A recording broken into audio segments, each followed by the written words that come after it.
Hi, this is Charlotte at Bluebird Gardens on Sunday, February 20th, 2022, about 1:30. Aren't these pretty? These are Missouri native witch hazel flowers. They're finally starting to bloom after I planted them 3 years ago in my garden, and they are one of the early pollen sources for bees.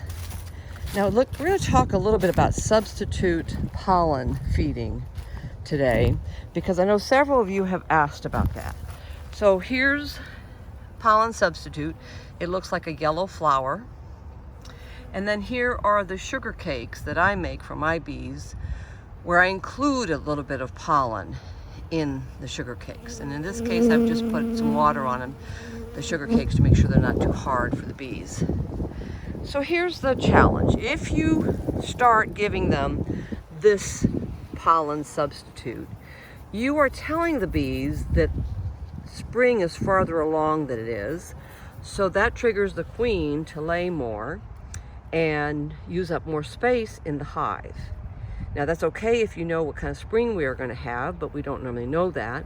So you may end up with a hive full of brood and no space, which is then going to encourage your colony to what? Swarm, right? So you want to be able to give extra room in your hive in terms of frame space, right? Space in the brood chamber. But you may not be able to do that in the spring if it's too cold and wet. So if you can carefully manage what your bees are doing, and you want to have an earlier entourage of foragers, you can certainly give them pollen substitute. I prefer not to do that. I prefer to give them the sugar with pollen in them so they can access the pollen if they need some. And it's also not spurring them into high bee production. So they should be able to manage the room that they have at the bottom of the colony, bottom of the hive.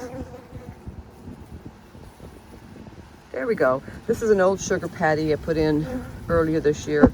Boy, it is hard. So I probably need to add some water to that so that they can access that sugar. And if they can't use the sugar and this pollen, they won't. Or you'll find at the bottom of your hive because it's too hard and they just can't access it, which is why you want to make sure that they have a little bit of water on both the hard sugar cake and this pollen substitute.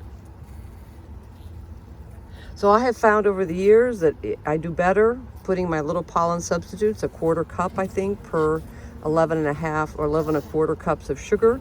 You'll find the recipe on the Raleigh Bee Club website for adding the pollen substitute this time of year. And this way you're not pushing your bees into producing more brood than nature can handle, right? It's a balance.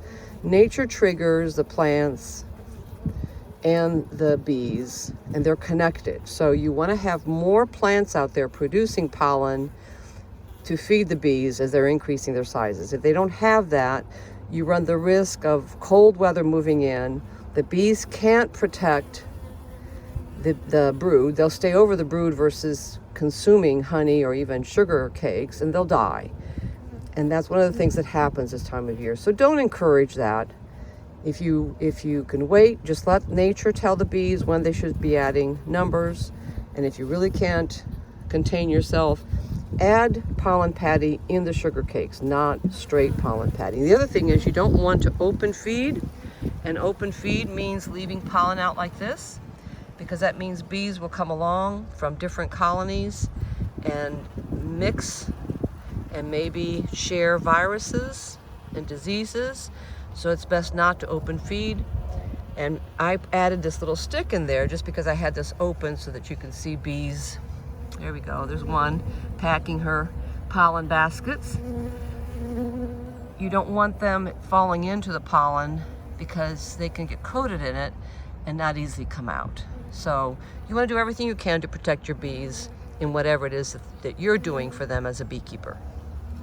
Hope you're enjoying this lovely weather.